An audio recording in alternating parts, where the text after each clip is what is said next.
오늘 하나님의 말씀 로마서 15장 8절에서 13절까지 말씀입니다.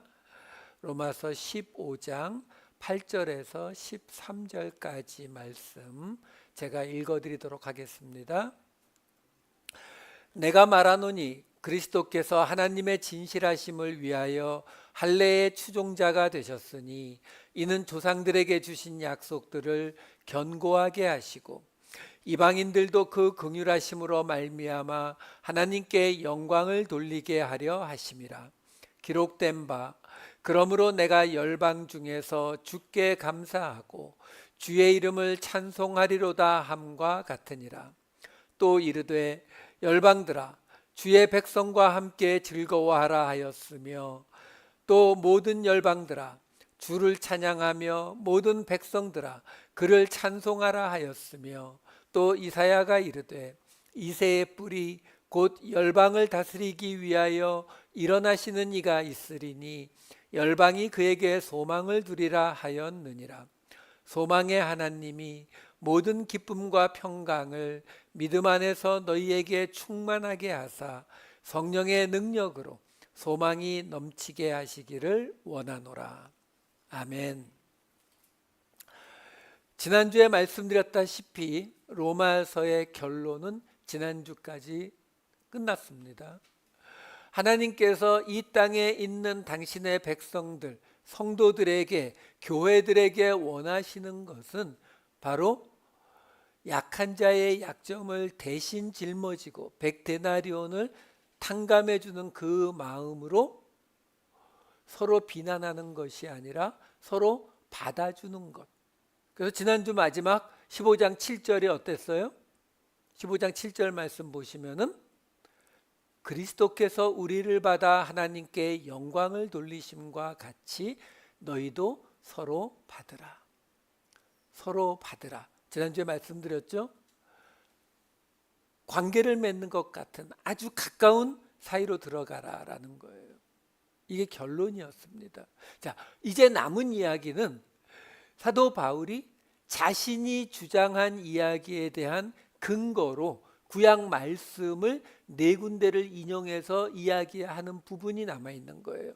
그러면 사도 바울이 구약 말씀 네 군데를 인용해 가면서 무엇을 증명하려고 했을까라는 거예요. 그걸 한번 오늘 따라가 볼 겁니다.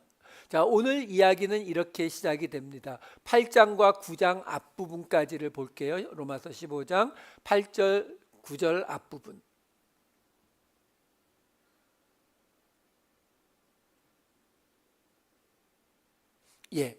내가 말하노니 그리스도께서 하나님의 진실하심을 위하여 할례의 추종자가 되셨으니 이는 조상들에게 주신 약속들을 견고하게 하시고 이방인들도 그 긍휼하심으로 말미암아 하나님께 영광을 돌리게 하려 하심이라. 자, 여기요. 지금 사도 바울이 무엇을 이야기하고 있는가를 우리가 계속 잊으시면 안 돼요. 지금 이 로마서가 왜 쓰여졌다고요? 싸우지 말라고요. 근데 이렇게 이야기하면 아마 좀 궁금하신 분들이 있을 수 있을 것 같아요. 왜냐하면 아니 다른 것도 아니고 이 긴 로마서를 사도 바울이 그렇게 단순히 서로 싸우지 말라는 것 그거 하나만 갖고 썼을까? 그것보다는 사람들이 말하는 것처럼 이 로마서에 지금 사도 바울이 그동안 배우고 경험했던 모든 예수 그리스도를 믿는 이 내용들을 총정리했다는 게 더 맞지 않나?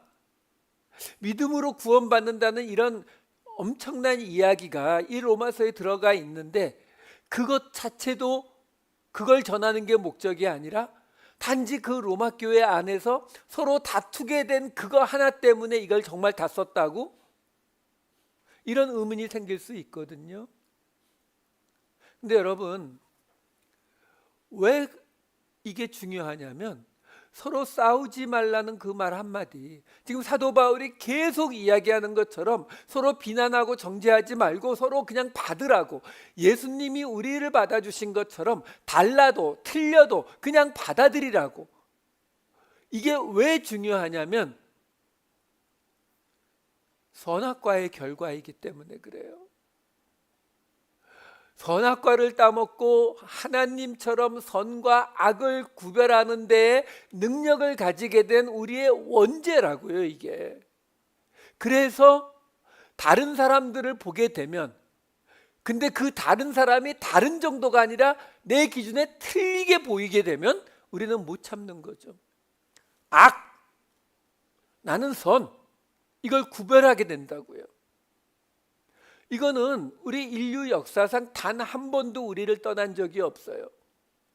무슨 뭐 하나님이 선악과 따먹지 말라고 했는데 따먹어서 원죄는 뭐 불순종의 죄다, 말도 안 되는 소리 하지 마세요. 그러면 실제로 성격이 아주 온순해서 어려서부터 부모가 하라는 대로 커서는 남편이 아내가 하라는 대로 나중에 자식이 하라는 대로 다 순종하고 산 사람이 없었을 것 같으세요? 그럼 그 사람은 원죄가 없습니까? 아니잖아요. 하지만 그 어떤 사람도 피해 나가지 못하는 게 뭐냐면 내 기준으로 선과 악을 나누는 거라니까요. 그러니까 사도 바울이 쓴 서신서에도 보면 이 당시에도 어떻게 나눴었는지가 보여요. 어떻게 보입니까? 골로새서 말씀이나 갈라디아서 말씀 보여드릴까요? 골로새서 3장 11절, 헬라인, 유대인, 할레파, 무할레파, 야만인, 수구디아인, 종이나 자유인이 차별이 있을 수 없나니. 갈라디아서 3장 28절, 유대인이나 헬라인이나 종이나 자유인이나 남자나 여자나. 여러분, 사도 바울이 지금 이야기를 왜 해요? 그렇게 나누고 있었거든요. 유대인, 헬라인, 수구디아인, 야만인, 할레파, 무할레파, 이렇게만 나눴어요? 이거는 그래도 눈에 대략 보이는 거잖아요. 뭐 인종이 다르고 나라가 다르고 뭐 이렇게. 고린도전서 1장 12, 13절에 보면은 고린도 교회는 뭘로 나눴어요? 바울파, 아볼로파, 게바파. 이것도 나눴어요. 이거 우리 본성이라니까요. 못 도망가요. 그러니까 사도 바울이 계속 이야기하는 거예요. 이 로마서 전체를 이거 하나 목적으로 쓸 만한 충분히 중요한 내용이다라는 거예요. 자, 그래서 이제 오늘 이야기가 나오는 거예요. 아까 그 15장 8절 9절 A 다시 보여주세요. 여기 보면은 그리스도께서 하나님의 진실하심, 알레테이아, 진리예요. 하나님의 진리를 위하여 할례의 추종자가 되셨으니. 굉장히 이상한 말이 튀어나옵니다. 왜? 추종자라고 하는 거는 따르는 사람이잖아요. 예수님이 할례를 따르는 사람이 되었다고요? 이건 말이 너무 이상하거든요. 그러니까 고민하다가 어떻게 바꿨냐면, 할례, 이 페리토메라고 하는 이 단어가 할례라는 뜻이 있는데, 이제 이게 할례 받은 유대인들을 상징하는 것이다, 이제 이렇게 확대 해석을 합니다. 근데 실제 이 페리토메라는 단어가 신약 성경에서 유대인 자체를 상징한 적이 한 번도 없거든요. 그냥 할례예요. 근데도 그렇게 해석을 해서 지금 이거는 예수님이 유대인들을 위한 종이 되셨다는 것이고, 그리고 그 다음에 9절에 이방인 이야기도 나오지 않냐, 그러니까 지금 유대인들과 이방인에 대해서 설명하는 거다, 이렇게 하고 넘어가거든요. 아니요, 그렇지 않아요. 여기 지금 추종자라고 하는 디아코노스라고 하는 단어가요, 어떤 뜻으로 주로 사용이 되는 단어냐면은 일꾼으로 가장 많이 번역이 되고, 아니면 뭐 하인, 종, 집사, 뭐 사역자, 뭐 이런 식으로 하여간 뭔가 시킨 일을 감당하는 자들, 이게 디아코노스거든요. 근데 뭐 종, 하인, 예수님인데 할례의 종, 할례의 하인 이러면 좀 말하는 우리도 좀 껄끄러우니까 이거를 사역자로 바꿔서 설명을 해드릴게요. 왜냐하면 사역자로 나오는 곳, 번역이 된 곳들도 있거든요. 고린도전서 3장 5절, 고린도후서 3장 6절 보시면은 여기 너희로 하여금 믿게 한 사역자들이니라. 사역자, 이게 지금 디아코노스예요. 밑에는 새 언약의 일꾼, 이것도 디아코노스거든요. 사역자로 바꿔서 말씀을 드릴게요. 자, 그러면 그 얘기는 뭐냐면 그리스도께서 할례의 사역자가 되셨다. 그럼 이건 정확히 무슨 뜻이냐라는 거예요.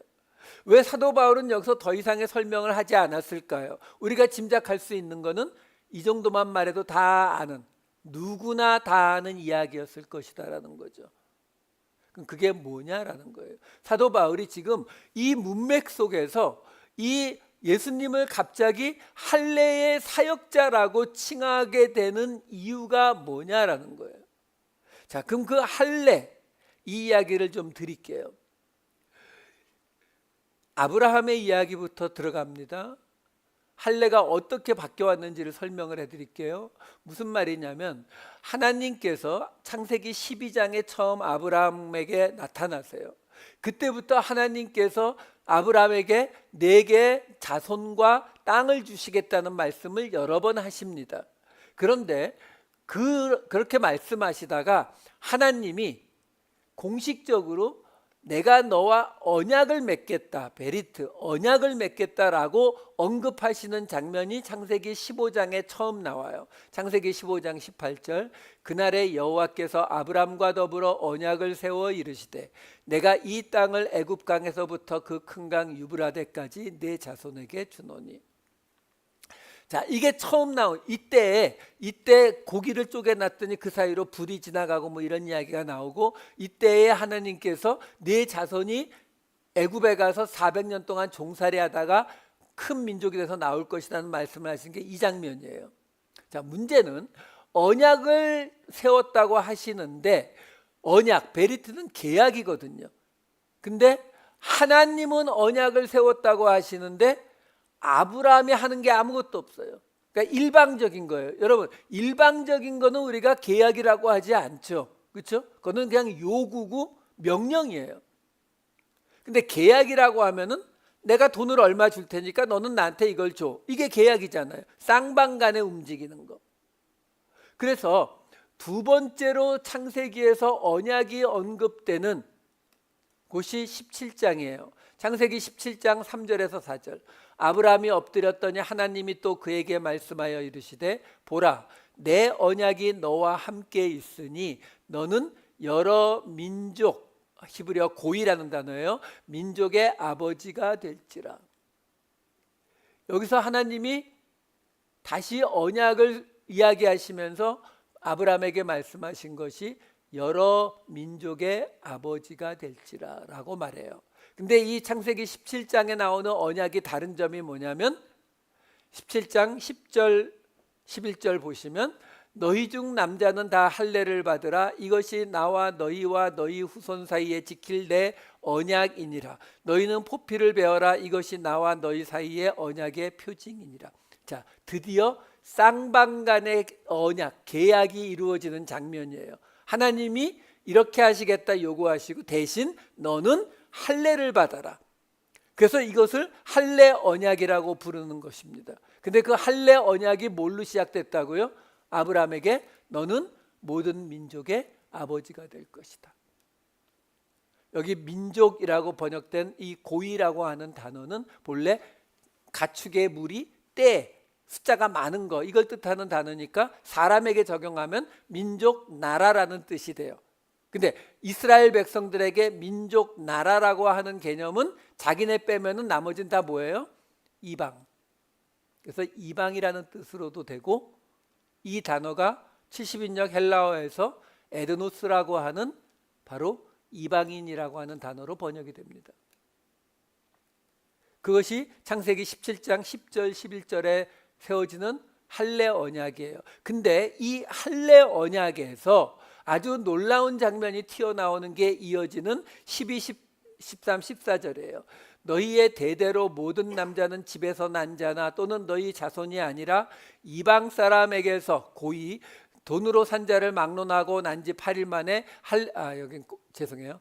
난 지 8일 만에 할례를 받을 것이라. 너희 집에서 난 자든지 너희 돈으로 산 자든지 할례를 받아야 하리니 이에 내 언약이 너희 살에 있어 영원한 언약이 되려니와 할례를 받지 아니한 남자 곧 그 포피를 베지 아니한 자는 백성 중에서 끊어지리니 그가 내 언약을 배반하였음이니라.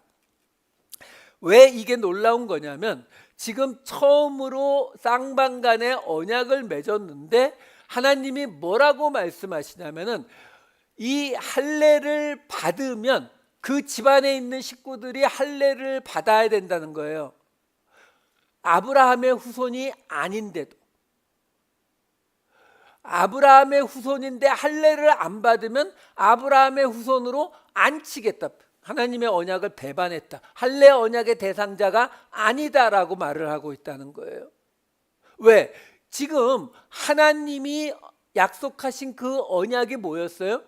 내가 내 자손과 땅에 축복을 주겠다는 거잖아요. 그 자손에게 그 축복이 계속 내려간다는 거잖아요. 그럼 아브라함의 자손이 누구예요? 자기 자식들이죠.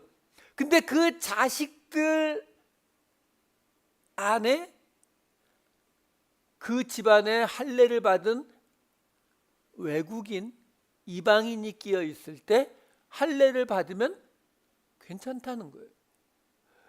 그 혈연의 피로 이어진 자식이라 할지라도 할례를 받지 않으면 안 된다라는 거죠. 이 이야기가 출애굽기로 가면은 좀 더 확대가 됩니다. 출애굽기 12장 48에서 49절. 너희가 함께 거류하는 타국인이 여호와의 유월절을 지키고자 하거든 그 모든 남자는 할례를 받은 후에야 가까이 하여 지킬지니 곧 그는 본토인과 같이 될 것이나 할례 받지 못한 자는 먹지 못할 것이니라. 본토인에게나 너희 중에 거류하는 이방인에게 이 법이 동일하니라 하셨으므로. 여기서 이제 할례 언약이 무슨 얘기를 하고 있냐면 할례를 받으면 너희가 본토인이 될 거라는 거예요. 본토인이라고 나오는 게 원주민이라는 뜻이거든요. 그러니까 할례를 받으면 아브라함의 후손이 된다. 누구든지. 근데 할례를 안 받으면 아브라함의 후손에서 제외된다. 그러니까 아까 창세기 17장에 나왔던 너 집에 있는 돈으로 산 노예나 종들에게도 할례 받게 해라라는 명령이었다면 이번에는 모든 이방인들 중 누구라도 할례만 받으면 아브라함의 후손으로 그냥 인정해 주겠다라는 얘기가 튀어나오는 거예요.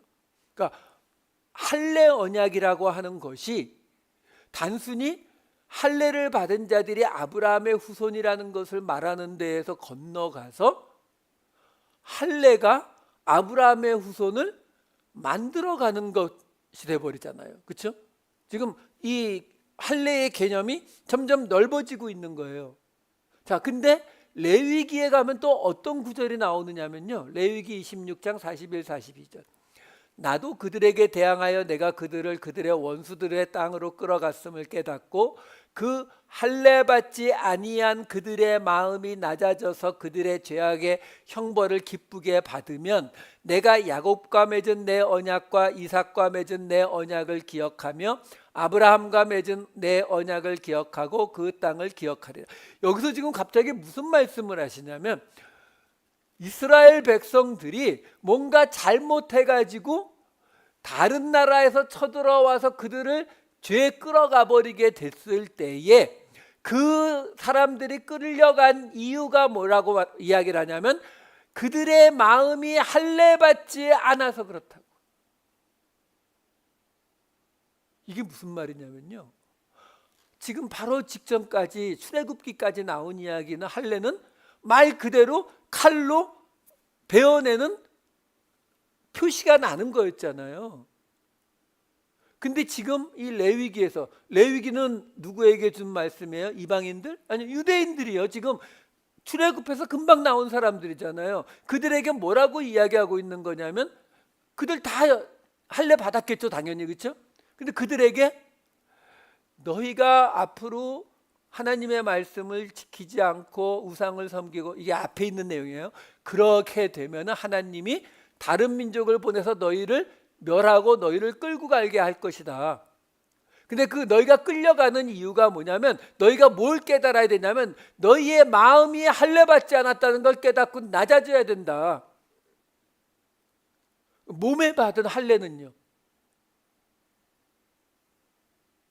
몸에 받은 할례 가지고 커버가 잘 안 될걸? 그러니까 처음에는 아브라함의 후손, 혈연으로 내려오는 아브라함의 후손이 가장 중요하다 해놓고 그 다음에는 근데 할례 받으면은 아브라함의 후손으로 편입시켜 줄 수도 있어. 그 집의 집 식구라면. 근데 그 다음에는 누구든지 할례만 받으면 아브라함의 후손으로 인정해 줄 수 있어.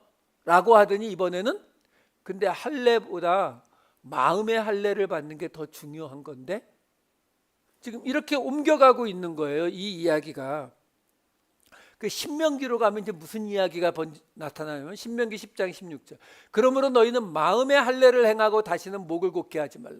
아예 여기서는 이제 마음의 할례를 행하래요. 그러면은 난지 8일 만에 행하는 우리 할례는요.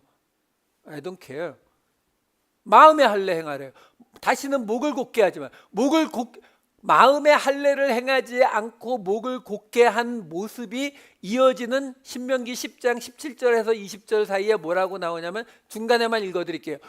뇌물을 받지 않고 고아와 과부를 위하여 정의를 행하지 않고 나그네를 사랑하여 그에게 떡과 옷을 주지 않는 것이 마음의 할례를 행하지 않은 거라고 얘기를 해요. 그 다음에 예레미야로 넘어가면 이렇게 나옵니다. 예레미야 4장 4절. 유다인과 예루살렘 주민들아 너희는 스스로 할례를 행하여 너희 마음 가죽을 베고 나 여호와께 속하라. 그리하지 아니하면 너희 악행으로 말미암아 나의 분노가 불같이 일어나 사르리니 그것을 끌 자가 없으리라. 이제는 유다인과 예루살렘 주민이에요. 할례를 받았어요, 안 받았어요? 다 받았죠. 근데 그들한테 뭐라고 말해요? 스스로 할례를 행하는데 그 할례가 무슨 할례요? 마음 가죽을 베는 할례요. 마음에 행하는 할례. 그게 더 중요하다. 이제는 일로 넘어갔어요. 예레미야서 9장 25절 26절.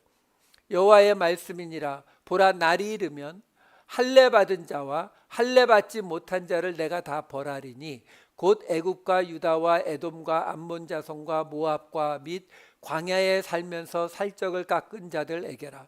무릇 모든 민족은 할례를 받지 못하였고 이스라엘은 마음의 할례를 받지 못하였느니라 하셨느니라. 할례를 받지 못하는 다른 민족들은 할례를 안 받아서 망하고 할례를 받은 이스라엘은 마음의 할례를 안 받아서 또 망한다는 거예요. 결국 어쩌라고요?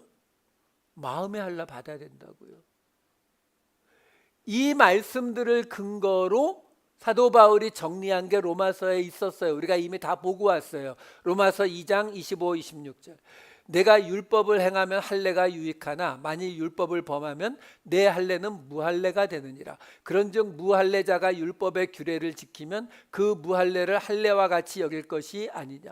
할례 받았지만 율법 범하면 소용없는데 할례 안 받은 사람이 마음의 할례를 받으면 할례 받은 거 아니냐? 이게 사도 바울의 이야기예요. 이어지는 2장 28, 29절. 무릇 표면적 유대인이 유대인이 아니요 표면적 육신의 할례가 할례가 아니니라. 오직 이면적 유대인이 유대인이며 할례는 마음에 할지니 영에 있고 율법 조문에 있지 아니한 것이라. 그 칭찬이 사람에게서가 아니요 다만 하나님에게서니라. 이제 아예 너희 겉으로 아브라함의 후손 유대인이라고 하는 거 아무 소용없어. 육신의 할례 아무 소용없어. 그 마음속으로부터 유대인인 곧 마음의 할례를 받은 사람이 진짜 유대인이야.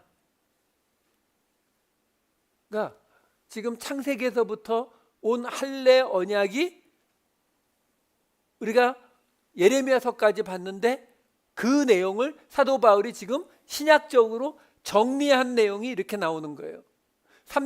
로마서 3장 29, 30절도 볼게요. 하나님은 다만 유대인의 하나님이시냐? 또한 이방인의 하나님 에드노스 하나님은 아니시냐? 진실로 이방인의 하나님도 되시느니라. 할례자도 믿음으로 말미암아 또한 무할례자도 믿음으로 말미암아 의롭다 하실 하나님은 한 분이시니라. 마음의 할례를 받는 게 뭐라고 말하는 거예요? 믿음. 4장 11절 12절 이제 아예 아브라함 케이스를 갖고 와서 얘기하는 거예요. 그가 할례의 표를 받은 것은 무할례 시에 믿음으로 된 의를 인친 것이니 이는 무할례자로서 믿는 모든 자의 조상이 되어 그들도 의로 여기심을 얻게 하려 하심이라. 또한 할례자의 조상이 되었나니 곧 할례 받을 자에게뿐 아니라 우리 조상 아브라함이 무할례 시에 가졌던 믿음의 자취를 따르는 자들에게도 그러하니라. 자, 그 아브라함, 처음 할례 언약을 맺었던 그 아브라함의 이야기를 끌고 와서 아브라함이 할례 언약을 맺게 된 것은 할례 받기 전 아니냐, 결국 그의 믿음으로 할례 받게 된 거 아니냐, 할례 언약에 들어가게 된 것 아니냐. 그러니까 아브라함이 할례 받지 않은 상태에서 하나님을 믿었던 그 믿음을 따르는 모든 자에게 그 할례 언약이 임하게 되는 것이다. 그 할례 언약이 뭐라고 표현을 해야 되나요? 할례 언약이 적용되게 되는 것이다. 이걸 설명하고 있는 거거든요. 자, 여기까지 지금 긴 말씀들을 인용해서 설명을 드렸어요. 자, 그러면 이제 이해가 되시죠? 그리스도께서 할례 언약의 사역자로 오셨다는 게 무슨 말이에요? 애초부터 할례 언약이라고 하는 것은 유대인이라고 하는 핏줄에 얽매인 것이 아니라 하나님이 맨 처음부터 그 할례 언약을 이야기하는 맨 첫 장부터 뭐라고 했느냐? 아브라함을 모든 민족의 아버지가 되겠다. 모든 에드노스, 헬라어로는 에드노스, 이방인들의 아버지가 되게 하겠다 라고 말씀하지 않으셨냐? 그래서 지금 그 할례 언약을 점점점 이방인들에게 그 문호를 열다가 나중에는 핏줄은 상관없이 마음의 할례를 받는 것만이 하나님이 원하시는 것이다 라고 지금 쭉 구약을 가지고 설명했고 바울 서신을 가지고 설명을 해드렸잖아요. 그러니까 이제 사도 바울이 말하는 거죠. 그리스도께서는 바로 그 하나님의 진리를 위하여, 하나님의 진리가 뭐예요?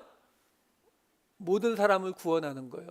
그 하나님의 진리를 위하여 할례 언약의 사역자, 더 정확히는 할례 언약의 완성자가 되셨다. 그 설명을 한 거예요. 그래서 그 이야기를 오늘 네 군데의 구약 말씀 인용으로 설명하겠다는 거예요. 그 네 군데의 구약 말씀을 보기 전에 이사야서 52장을 좀 볼게요. 이 이사야서 52장은 예수님 메시아에 대한 예언이 나오는 장이에요. 52장 13, 14, 15절하고 7절을 보시면 메시아를 예언하고 있는 이 장이라는 걸 쉽게 알 수 있어요. 13절, 보라 내 종이 형통하리니 받들어 높이 들려서 지극히 존귀하게 되리라. 전에는 그의 모양이 타인보다 상하였고 그의 모습이 사람들보다 상하였으므로 많은 사람이 그에 대하여 놀랐거니와 그가 나라들을 놀라게 할 것이며 왕들은 그로 말미암아 그들의 입을 봉하리니 이는 그들이 아직 그들에게 전파되지 아니한 것을 볼 것이요 아직 듣지 못한 것을 깨달을 것입니다. 7절, 좋은 소식을 전하며 평화를 공포하며 복된 좋은 소식을 가져오며 구원을 공포하며 시온을 향하여 이르기를 내 하나님이 통치하신다 하는 자의 산을 넘는 발이 어찌 그리 아름다운가. 자, 이 구절들은 이 이사야 52장이 예수님에 관한 구절이라는 걸 우리에게 분명히 보여주는데 이 52장 1절과 3절에 이렇게 나옵니다. 없어요? 예. 이 52장 1절과 3절을 제가 읽어드릴게요. 시온이여 깰지어다 깰지어다 내 힘을 낼지어다 거룩한 성 예루살렘이여 내 아름다운 옷을 입을지어다. 이제부터 할례 받지 아니한 자와 부정한 자가 다시는 내게로 들어옴이 없을 것임이라.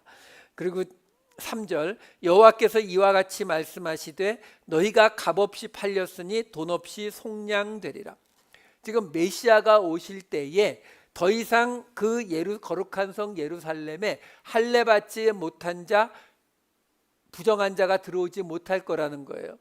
그러니까 하나님 앞에 할례 받은 자, 지금 우리가 이미 살펴본 거로 하면 그 할례의 의미는 마음의 할례, 지금 이 신약식으로 말하면 믿는 자만이 그 거룩한 성 예루살렘에 들어온다라는 말이거든요. 근데 그 거룩한 성 예루살렘에 들어오는 그 모습을 52장 3절에서 뭐라고 말했냐면은 값없이 팔렸기 때문에 돈 없이 속량되리라. 너희가 값없이 팔려나갔기 때문에 하나님 다시 불러오실 때 그냥 공짜로 돈 없이 속량될 것을 이야기한다고요. 그 회복의 날의 모습이 52장 8절 10절이 이렇게 나와요. 내 파수꾼들의 소리로다. 그들이 소리를 높여 일제히 노래하니 이는 여호와께서 시온으로 돌아오실 때에 그들의 눈이 마주 보리로다. 너 예루살렘의 황폐한 곳들아, 기쁜 소리를 내어 함께 노래할지어다. 이는 여호와께서 그의 백성을 위로하셨고 예루살렘을 구속하셨음이라. 여호와께서 열방의 목전에서 그의 거룩한 팔을 나타내셨으므로 땅끝까지도 모두 우리 하나님의 구원을 보았도다. 지금요, 여기 보시게 되면은 예루살렘이 회복될 때에 뭐라고 나오냐면 기쁜 소리를 내어서 함께 노래할 것을 이야기하고, 여호와께서 그 열방 에드노스 이방의 목전에서 그의 거룩한 팔, 그러면 행하신 거예요. 그의 행하신 것을 나타냈기 때문에 땅끝에 있는 모든 사람들이 우리 하나님의 구원을 보았다라는 거예요. 자, 이 설명을 보고 이제 오늘 본문으로 다시 돌아갑니다. 15장 8절 9절 보시게 되면 지금 그리스도께서 하나님의 진실하심을 위하여 할례의 사역자가 되셨다는 것은 우리가 알았어요. 그래서 그게 뭐냐면 조상들에게 주신 약속들을, 할례 언약을 확고하게 견고하게 하시기 위해서 그 할례 언약의 사역자가 되셔서 그 할례 언약을 완성시키셨다는 말이에요. 자, 그 다음에 이어지는 이방인들도 그 긍휼하심으로 말미암아 하나님께 영광을 돌리게 하려 하심이라. 이방인들은 긍휼하심으로, 여기 긍휼하다로 나온 엘레오스라고 하는 헬라어 단어입니다. 그냥 긍휼이란 말 맞아요. 자, 그런데 이방인들은 그 긍휼하심으로 하나님께서 불러들이셨다고 나오는데, 사도 바울은 로마서 11장 30, 32절에서 그 긍휼이라고 하는 단어를 이렇게 사용합니다. 너희가 전에는 하나님께 순종하지 아니하더니 이스라엘이 순종하지 아니함으로 이제 긍휼을 입었는지라. 이와 같이 이 사람들이 순종하지 아니하니 이는 너희에게 베푸시는 긍휼로 이제 그들도 긍휼을 얻게 하려 하심이라. 이게 무슨 얘기인지 기억하시죠? 유대인들이 순종하지 않고, 이방인들은 본래 하나님께 순종 안 했고 유대인들도 순종하지 않았는데 이방인들을 긍휼로 불러들이시니까 이 유대인들이 그걸 보고서 시기가 나서 이들도 다시 하나님께 돌아오게 되면은 하나님이 이들도 또 긍휼로 받아들이시겠다는 그 이야기를 하고 있는 장면이거든요. 그러니까 여기서 우리가 뭘 알 수가 있냐면, 긍휼이라고 하는 엘레오스라는 이 단어를 지금 사도 바울이 어떤 때 사용해요? 불순종하는 자를 받아들이는 거에 사용하더라는 거예요. 지금 사도 바울이 은혜, 카리스라는 단어를 사용하지 않고 여기 지금 긍휼이라는 단어를 사용하고 있다고요. 왜? 은혜는 모든 아무 조건 없이 받아들이는 것을 표현하고 있는 거예요. 근데 지금 사도 바울은 이 긍휼이라고 하는 이 단어를 어떻게 사용하고 있냐면, 불순종하는 자들을 받아들이는 것을 지금 설명하기 위해서 이 긍휼이라고 하는 단어를 사용하고 있거든요. 그래서 유대인들에 대해서는 예수님께서 할례 언약의 사역자가 되셔서 그 하나님이 아브라함에게 주신 그 할례 언약을 완성시키는, 조상의 약속을 견고하게 하는 일을 하셨고, 그리고 이방인들은 그들의 불순종에도 불구하고 긍휼로 그들을 받아들이셔서 하나님께 영광을 돌리게 했다라는 말이거든요. 그 설명이 로마서 9장 22, 23, 24에 이렇게 나와요. 만일 하나님이 그의 진노를 보이시고 그의 능력을 알게 하고자 하사 멸하기로 준비된 진노의 그릇을 오래 참으심으로 관용하시고, 또한 영광 받기로 예비하신 바 긍휼의 그릇에 대하여 그 영광의 풍성함을 알게 하고자 하셨을지라도 무슨 말을 하리요? 이 그릇은 우리니 곧 유대인 중에서뿐 아니라 이방인 중에서도 부르신 자니라. 그러니까 하나님의 진노의 대상이 되는 그 사람들에게 긍휼을 베푸셔서 그것이 유대인이든 이방인이든 영광 받기로 예비하셨다라는 설명을 하고 있는 거예요. 그러니까 긍휼이라고 하는 단어는 불순종하는 자들에게 적용시키는 내용이로구나, 이렇게 아시면 돼요. 그래서 이방인들을 부르셨다. 그래서 이어지는 오늘 본문 19장 9절 B 그리고 10절을 읽어드릴게요. 그래서 이제 사도 바울이 구약의 인용을 이야기하기 시작해요. 기록된 바 그러므로 내가 열방 중에서 주께 감사하고 주의 이름을 찬송하리로다 함과 같으니라. 이건 시편 18편의 인용이고요. 10절 또 이르되 열방들아 주의 백성과 함께 즐거워하라 하였으며, 이건 신명기 32, 43절 인용이에요. 그동안 사도 바울의 구약 인용은 그 인용된 말씀의 앞뒤를 열심히 우리가 함께 보았지만 여기는 그럴 필요가 없어요. 사도 바울은 여기서는 그런 의도보다는 지금 여기에 나오는 단어 하나를 보여주기 위해서 계속 쓰고 있는 거거든요. 이 인용된 구절과 함께 보여드릴게요. 15장 9절은 열방 중에서 주께 감사하고 주의 이름을 찬송하리로다 함과 같으니라. 그건 시편 18편 49절 내가 이방 나라들 중에서 주께 감사하며 주의 이름을 찬송하리로다. 이게 열방이라고 나오는 이 단어가 히브리어는 고이, 여기 이방이라고 나온 단어가 고이예요. 그게 헬라어로 에드노스, 그래서 로마서의 열방, 이게 에드노스예요. 이게 좀 재밌는 게 뭐냐면요, 여러분, 이 구절 앞부분에 금방 봤잖아요. 이방인들은 긍휼함으로 구원하셨다고요. 거기 이방인이라고 번역된 단어가 에드노스예요. 같은 그 구절 안에 열방 중에서라고 나온 이 헬라어도 에드노스예요. 그러니까 지금 사도 바울이 뭘 노리고 있는지를 생각을 하시라는 거예요. 뭐냐면 지금 이 말씀들을 계속 인용하면서 사도 바울이 에드노스, 바로 앞에 이방인 계속 사용했던 그 단어를 그대로 가지고 오고 있다고요. 근데 그게 사도 바울이 개인적으로 그렇게 했다는 것이 아니라 구약에 나오는 모든 민족의 아버지가 되리라 고의로 나온 그 거의 대부분의 단어를 70인역 성경에서 다 이 에드노스로 번역을 하거든요. 그러니까 그대로 그걸 가져온 거예요. 그러니까 지금 이 첫 번째 구절의 인용은 결국 뭐예요?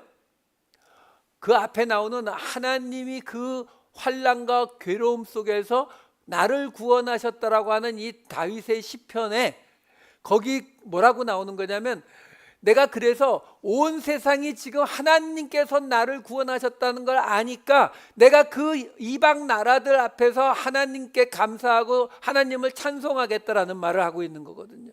그걸 그대로 지금 끌고 온 거예요. 자, 그 다음에 나오는 15장 10절 열방들아 주의 백성과 함께 즐거워하라. 이거는 신명기 32장 43절 너희 민족들아, 여기 민족이 고이예요.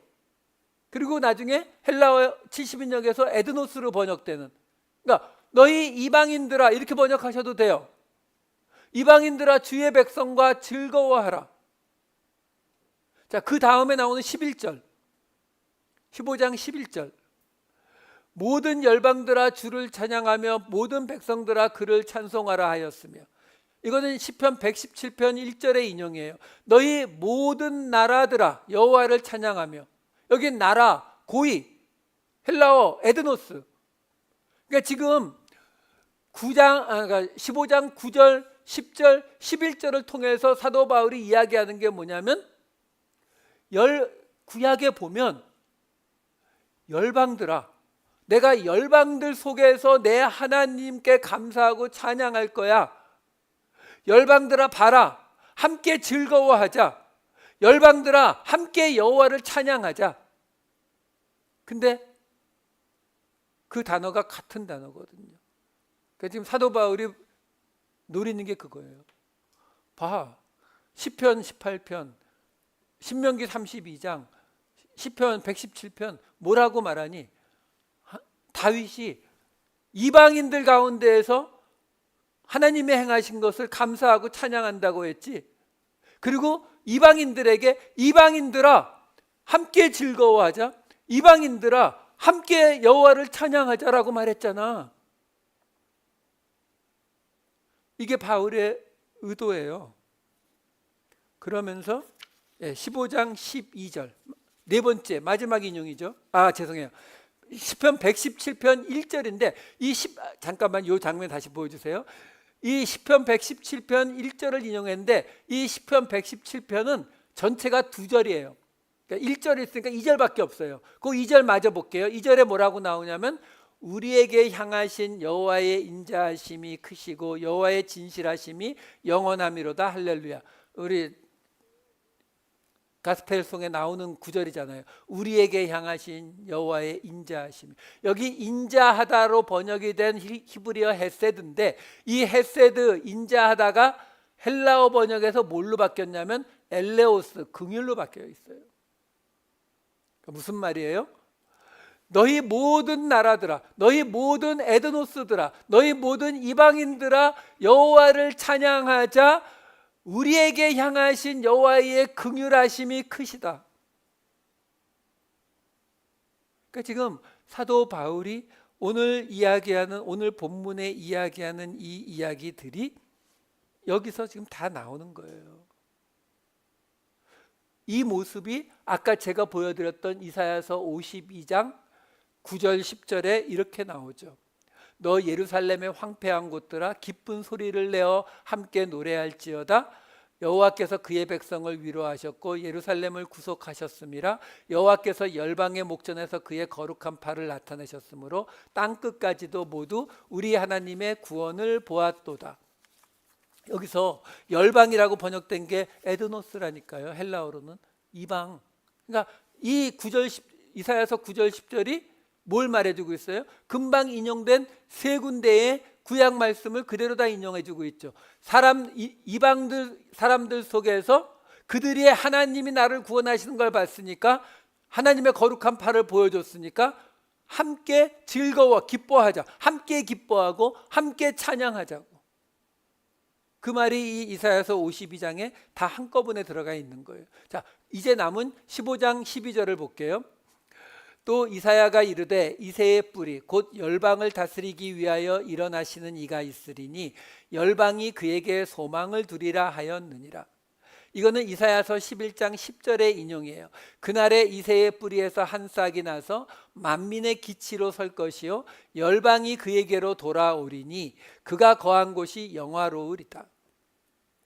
여기 보시면은요, 이새의 뿌리 열방을 다스리기 위하여 일어나시는 이가 있으리니, 이게 이새의 뿌리에서 한 싹이 나서 만민의 기치로 설 것이요, 비슷한 내용이에요.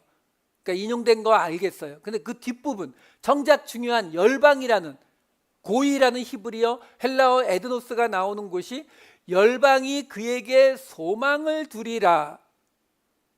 열방이 그에게로 돌아오리니 그가 거한 곳이 영화로우리라. 이사야서에서는 메시아가 계신 곳이 영화롭기 때문에 모든 이방 사람들이 그곳으로 돌아올 것이라고 설명을 했는데, 사도 바울은 그걸 인용하면서 뭐라고 바꿨냐면 열방이, 에드노스, 이방이 그에게 소망을 두리라라는 말로 바꿔서 지금 설명하고 있다라는 거예요. 자, 이게 무슨 말이냐면 여기 지금 소망, 엘피조라고 하는 단어가 등장을 하는데, 왜 소망이 여기서 등장을 하느냐면은 그 소망이라는 것은 뭘 근거로 하고 있어요? 쉽게 말씀드리면 지금 내 삶이 부족한 거 하나 없이 뭐 모든 게 다 넉넉하고 다 행복하고 이러면 소망이 있어요, 없어요? 없어요. 그러니까 우리가 소망이라고 하는 이 엘피조라는 단어를 사용할 때는 뭐가 전제되어 있어요? 지금과 다른 그 어떤 것, 그걸 소망하는 거잖아요. 지금하고 똑같은 걸 소망하지는 않잖아요. 그러니까 소망이라고 하는 단어는 결국 메시아가 오셨을 때에 현재와 다른 그 어떤 것, 그것을 지금 미리 말해주고 있는 거거든요. 근데 지금 사도 바울이 메시아가 오셨을 때 열방이 그에게로 돌아오는 그 모습을 열방이 그에게 소망을 둔다라고 말을 했거든요. 그러면 열방이, 이방 사람들이 메시아에게 어떤 현재와 다른 그 어떤 것을 기대한다는 뜻이잖아요. 그럼 현재와 다른 그 어떤 것이 뭐예요? 우리가 기대하는 소망은 뭐예요? 몸이 약한 사람은 건강해지길 바라고, 돈이 없는 사람은 돈이 많아지길 바라고, 뭐 인간관계가 힘들어진 사람은 다시 회복되길 바라고, 이런 모습이잖아요. 근데 성경이 말하는 소망은 그런 이야기를 하고 있지 않아요. 아까 보았던 이사야서 11장 말씀을 다시 한번 볼게요. 11장 1절에서 3절을 보시면은 이런 구절이 나와요. 이새의 줄기에서 한 싹이 나며 그 뿌리에서 한 가지가 나서 결실할 것이요 그의 위에 여호와의 영 곧 지혜와 총명의 영이요 모략과 재능의 영이요 지식과 여호와를 경외하는 영이 강림하시리니 그가, 그러니까 1절 2절은 지금 메시아에 대한 설명이에요. 3절에 뭐라고 나오냐면 그가 여호와를 경외함으로 즐거움을 삼을 것이며 그의 눈에 보이는 대로 심판하지 아니하며 그의 귀에 들리는 대로 판단하지 아니하며. 메시아는요 보이는 대로 심판하지 않고 들리는 대로 판단하지 않는데요. 아까 보았던 이사야서 52장을 제가 인용해서 보여드렸던 이유가 여기에 있어요. 이사야서 52장에도 같은 이야기가 등장을 합니다. 52장 13절에서 아까 15절 봤는데 앞에 두 개는 똑같이 예수님 메시아에 대한 설명이고 마지막 15절만 볼게요. 그가 나라들을 놀라게 할 것이며 왕들은 그로 말미암아 그들의 입을 봉하리니 이는 그들이 아직 그들에게 전파되지 아니한 것을 볼 것이요 아직 듣지 못한 것을 깨달을 것임이라. 자, 지금 사도 바울이 구약 성경 세 군데를 인용하면서는 이방인들이, 열방에 대한 이야기를 이방인들이 함께 하나님의 영광을 보고 함께 감사하고 함께 즐거워했다, 찬양했다, 이 이야기를 했거든요. 그러니까 여기까지는 무슨 이야기예요? 이방인들도 함께 했었다니까. 이미 구약 시절에 이방인들도 함께 했다고 이걸 설명한 거라면 지금 12절로 넘어와서는 근데 메시아가 오시면, 근데 지금 이 로마 교회는 그 메시아이신 예수 그리스도를 믿는 사람들이잖아요. 그들에게 메시아가 오시면 그런데 소망이 생긴다는 거예요. 그 메시아가 오시는 세상에 대한 새로운 소망이 생기는데 그 소망을 현재와 다른 어떤 그 메시아의 시대, 우리가 꿈꾸는 메시아가 예수님이 다시 오셨을 때에 벌어질 일들에 대해서 뭐라고 설명하는 거냐면 눈에 보이는 대로 심판하지 않고 귀에 들리는 대로 판단하지 않고 전파되지 않은 것을 이야기하고 듣지 못한 것을 말한다. 이 이야기예요. 자, 오늘 본문 마지막 절 13절 볼게요. 소망의 하나님이, 이제는 아예 소망의 하나님이라고 딱 말합니다.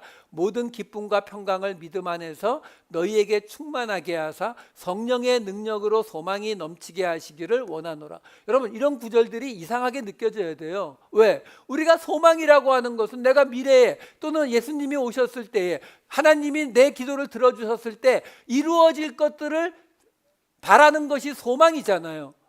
그러면 내가 건강하지 않아서 건강을 바라고 내가 돈이 없어서 돈을 바라는데 성령의 능력이 필요해요?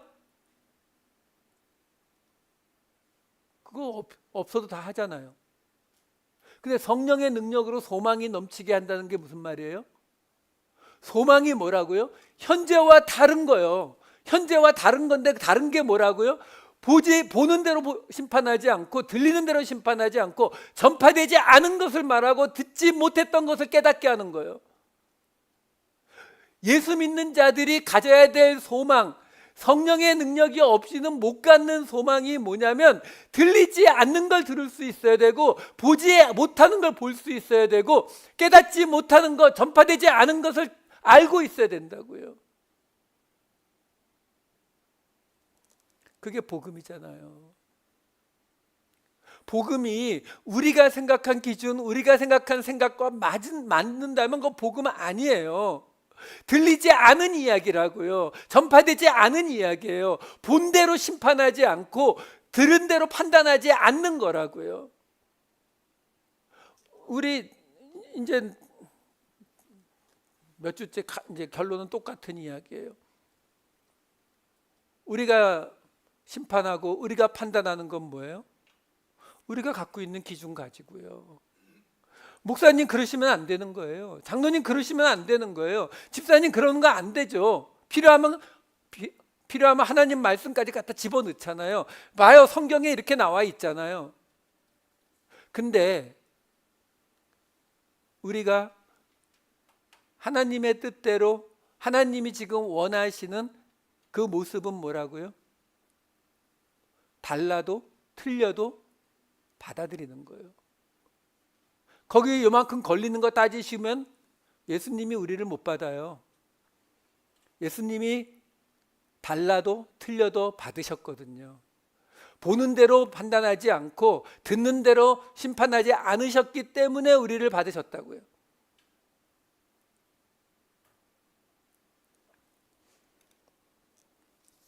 말하는 저도 매주 너무 부담스럽습니다만 어떡하겠습니까? 우리 예수 믿기로 결단한 사람들이잖아요. 예수님이 이 삶을 살아가셨잖아요. 이게 마음에 받는 할례예요. 예수님이 그걸 위해서 할례의 사역자로 오셨다고 하잖아요. 또 해봐야죠 뭐. 작심 3일이 아니라 작심 하루가 되는 한이 있더라도 또 해보고. 여러분 자꾸 막 그냥 큰 걸로 하려고 하지 마세요. 그러면 평생 못해요. 어느 날 다 때려치고 선교사로 갈 거야. 그렇게 부르신 분도 있겠지만 그런 거 하지 마시고 그냥 매일매일의 삶 속에서 아주 작은 거 하나에서 하나님의 말씀을 한번 적용시켜 보세요. 보는 대로 심판하지 마시고 듣는 대로 판단하지 마시고 전파되지 않은, 들리지 않은 것들을 깨닫고 들으실 수 있는, 그래서 삶을 조금씩이라도 변화시켜 볼 수 있는 저와 여러분 되시기를 우리 주님의 이름으로 축원합니다. 기도하시겠습니다. 사랑이 많으신 아버지 하나님, 이방인, 열방, 에드노스, 나와 다른 사람들, 나와 모습이 다르고 생각이 다르고 때로는 틀리기도 하는 사람들, 근데 그들 모두도 아브라함의 때로부터 하나님의 부르심 안에 있었음을 보았습니다. 아버지 하나님, 보는 대로 들리는 대로가 아니라 하나님의 뜻에 따라 세상과 다른 길을 걸어갈 수 있는 저희가 되게 하여 주시옵소서. 그래서 저희가 걸어가는 그 다른 길을 통해 어두운 세상에 아주 작은 등불 하나 켜지게 하여 주시옵소서. 저희의 새로운 일주일을 하나님께 올려드리며 이 모든 말씀 우리 주 예수 그리스도의 이름으로 기도하옵나이다. 아멘.